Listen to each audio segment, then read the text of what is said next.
So welcome back. I wanted to do another example of the star reduction technique with you.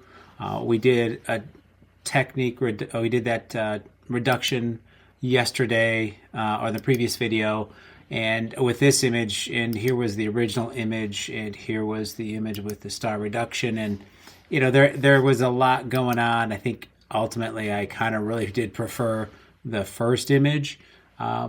And there just was so much humidity that it was really hard for us to see a real reduction. But what I have is in that same night, I set up a couple more compositions using the 16 millimeter lens, the 16-1.8 that Sony just came out with, and as well as the 35-1.4.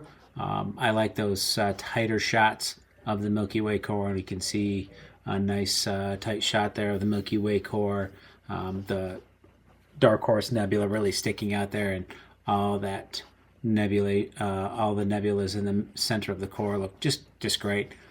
This image has not been through the star reduction.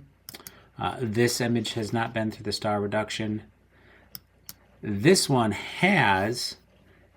And here was the start of that process. So again, it's a little more evident, the difference there. And again, this is what a starry night can look like. The advantage of being able to shoot for 10 or more seconds with a stack and create a stack of images to really clean things up. So I pulled these three images into that collection, that edit collection that I made up. And as I said, I went through this image yesterday just to kind of see. And there's a lot going on with it. There's the star reduction. So there's a chance for some of these brighter stars to stand out. There was the dust and speckle filter applied, so taking care of some of the foreground issues and cleaning that up a little bit. And then as well, I did put the Gaussian blur on. I went ahead and added a tone curve to it, all of that in Photoshop, and I want to walk through that in this tutorial. So again, this is processed. So this is that stack. It had edited everything in Lightroom, exported 10 images, made a stack using Starry Landscape Stacker, and this is the TIFF file that we ended up with. So going to take these settings. So again, I tweaked these settings when I pull that image in. Just going to copy them, Control-C, or hit the copy button there. Bring all of those in and take them and go ahead and paste them. Control-V or paste, Command-V or paste. I think that's a little more purple than I want it to be. I'm going to reset the magenta. I'm going to warm it up a little bit there, take it up to about a 5. Kind of balance out that histogram a little bit. Try to get everything lined up. Let's go down to our luminance, see about reducing some of that yellow, changing that up a little bit.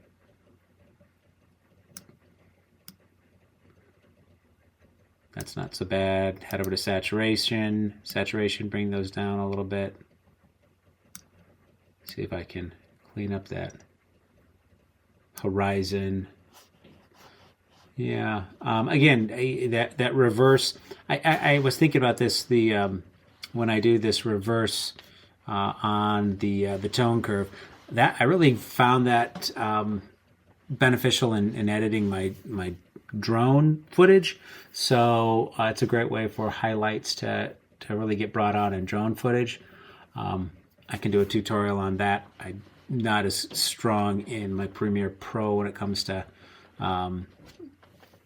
color correction and color adjustment, but I haven't done it in a bit. I didn't use the drone a lot this year until the fall season, so I've got quite a few clips to go through.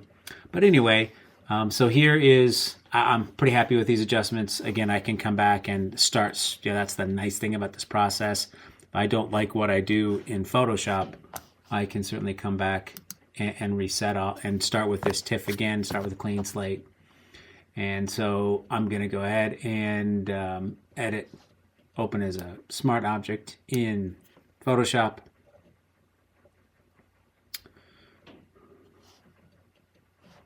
Giving it a second there. So there's our big image. I'll go ahead and fill that screen up a little bit more for us. So again, start off in our edit panel. Gonna go ahead and just make a copy. So Command or Control J, Command on a Mac, Control on a PC. Go over to our channels, grab that RGB channel, drop it down over the channel mask. Again, get the ants moving, get the dancing lights moving a little bit. Go up to our process here through select and then modify. Again, we're going to expand the pixels. Again, this is typically a 1 to 3 expansion. Since there are a lot of stars, I'm going to go ahead and increase this to 9 and 27. When we come back to that feather, take care of a few more of those. Go ahead and hit Command or Control H to get rid of the dancing lights. So pretty significant reduction and through the center part of the frame. Again, that allows some of those colors to come back through. Again, there's some of that air glow. You can see the waves. Hopefully, if you took the time to go look at that Lake Huron Milky Way collection or a short clip from a couple of years ago there on YouTube, you get a better sense of that. So that's the first main thing that I want to do is remove that. Go ahead and grab my filter. I'm going to go ahead and do the dust and scratches filter. And again, to kind of show the difference here. So again, it's a 1 to 3. The dust and scratches, it comes out to looking at filter size. And I think I'm going to experiment here a little bit. Instead of 1 to 3, I'm going to go 2 by 3 because that's the aspect ratio of the sensor.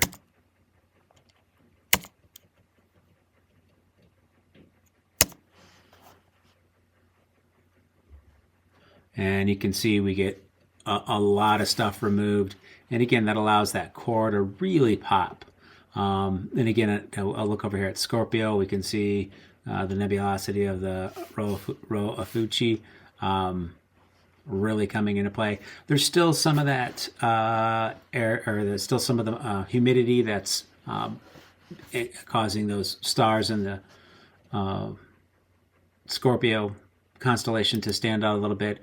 Again, if I grab my opacity slider here, I can really change that.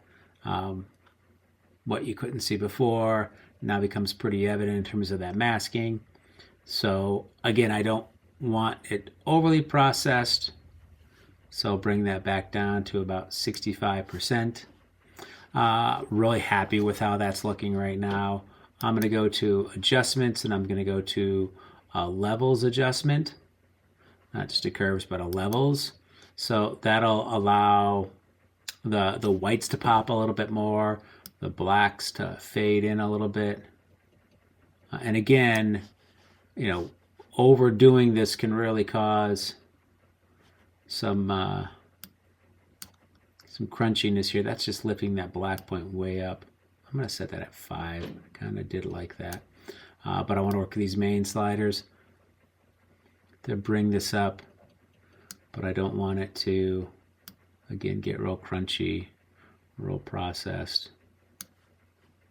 And again, as always, this is all to personal taste. So do what works for you. If I bring that midpoint down a little bit and things brighten up. And so again, we just have a real nice glow there in the core.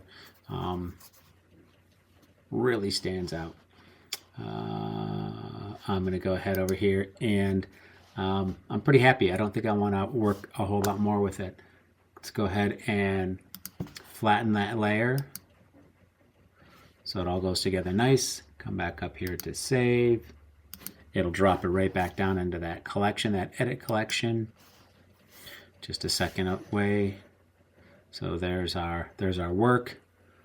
I'm going to go ahead and make sure that it's added. Okay, nice. Sometimes Lightroom does that, sometimes it doesn't. Sometimes Lightroom does a nice job of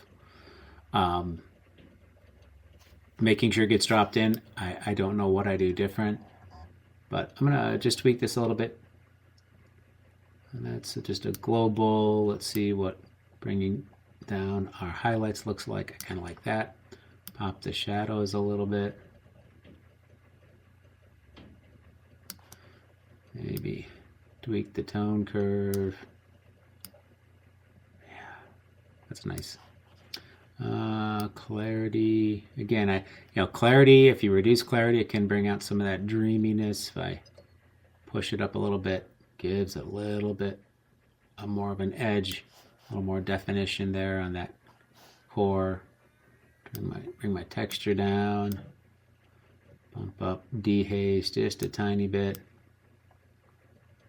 I'm gonna drop my vibrance because there's a lot of color in that.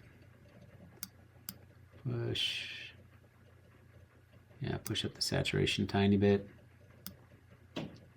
Whites to complement. Blacks, drop those.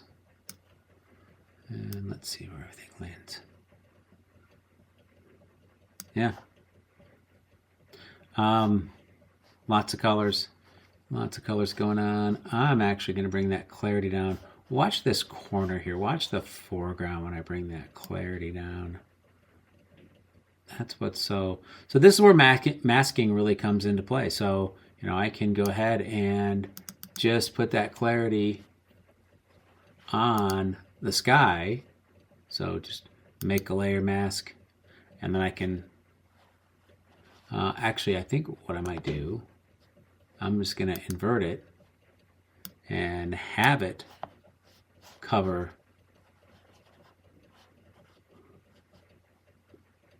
the foreground. Drop my exposure a little bit on the foreground. See if that helps.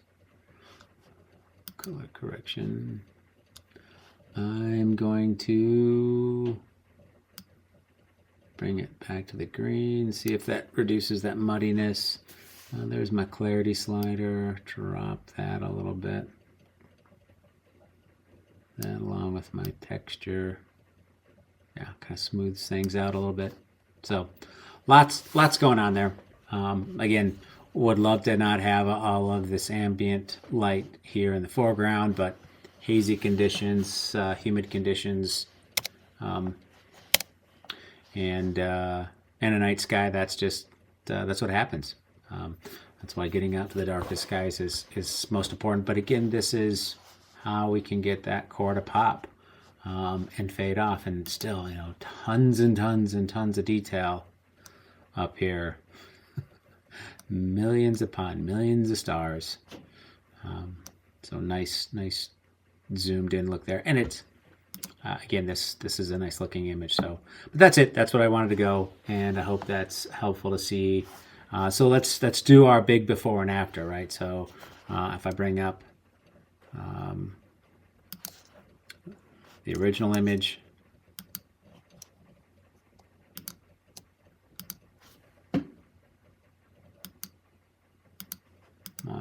I did something wrong.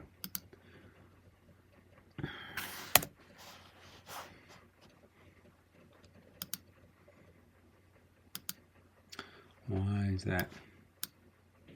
There we go. So our before, our after. I kind of like this coloration here, so might reduce that saturation a little bit more. Might tweak a little bit here with some of our color channels. But overall, yeah, drop that a little bit. Drop that a little, drop the aqua a little bit. Maybe what's purple gonna do? Yeah, kind of cleans it out a little bit. I don't know. So again, personal choice. What do you really want it to look like? But there's just another tool for you to take advantage of when trying to clean up some of this excessive star noise. Again, some people just don't go this route. Other people swear by it and are more aggressive than I am. They really just like that Milky Way core standing out. So as you're looking through social media and you see some of those differences, that's what a star reduction is all about. It can obviously really enhance the core by taking away what people consider some distractions. Personal preference. I don't think you're wrong either way. It's your photo. It's your art that you want to produce. So again, thanks so much for stopping in. Any comments, please leave those below, or questions, you can leave those below. Like would be appreciated, but again, that's not what I'm doing it for. I'm doing it to share what I know and share what I've learned in the last few